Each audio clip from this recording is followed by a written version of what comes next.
جیسے نوح علیہ السلام نے اپنی قوم کو دعوت دی، بالکل اسی طرح باقی رسولوں نے بھی اپنی اپنی قوموں کو دعوت دی، اپنی اپنی قوموں کو ڈرایا۔ جب وہ نہ ڈرے، جب وہ اپنی روش سے باز نہ آئے، تو پھر ان کا انجام کیا ہوا؟ اس انجام اور جس وجہ سے ان کا انجام ہوا، اللہ سبحانہ تعالیٰ ان آیات میں بالکل واضح کر دیتے ہیں۔ وہ کیا اشیاء تھیں، وہ اعظم و فتنہ کیا تھا جس کی زد میں آ کر، جس کے دجل کا شکار ہو کر وہ قومیں ہلاک ہوگی، صفحات سے مٹ گئی۔ اللہ سبحانہ و تعالیٰ کہتے ہیں، کیا نہیں دیکھتے کیسے ہلاک کیا ہم نے ان سے قبل زمانوں سے؟ اختیار، حکومت، مضبوطی، قوت دی تھی انہیں زمین میں جو بالکل نہیں دیا گیا اختیار، حکومت، مضبوطی وغیرہ تم کو، اور بھیجا ہم نے ان پر بلندی سے لگاتار میں،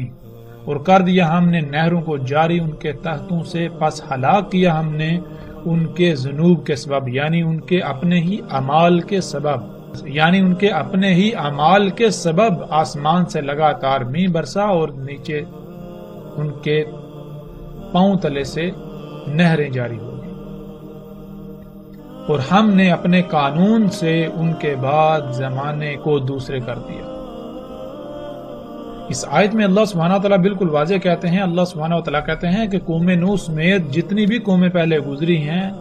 جو مکن یعنی زمین پر اختیار انہیں دیا گیا تھا، جو اسباب و وسائل ان کے پاس تھے، وہ آج ہمارے پاس یعنی آج موجودہ انسانوں کے پاس نہیں ہیں۔ حالانکہ آج موجودہ انسان بڑے بڑے دعوے کرتے ہیں کہ آج انسان چاند پر اور مریخ پر پہنچ چکا،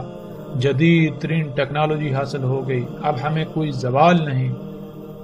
بہرحال آج جو کچھ بھی انسان کے پاس ہے، اللہ سبحانہ وتعالیٰ کہہ رہے ہیں کہ قوم نوح یا ان کے علاوہ جتنی بھی قومیں پہلے گزر چکی، ان کے پاس تم سے کئی گنا بڑھ کر تھا۔ اس کے باوجود ان کا انجام کیا ہوا، اللہ سبحانہ وتعالیٰ نے وہ بالکل ہمارے سامنے کھول کر رکھ دیا۔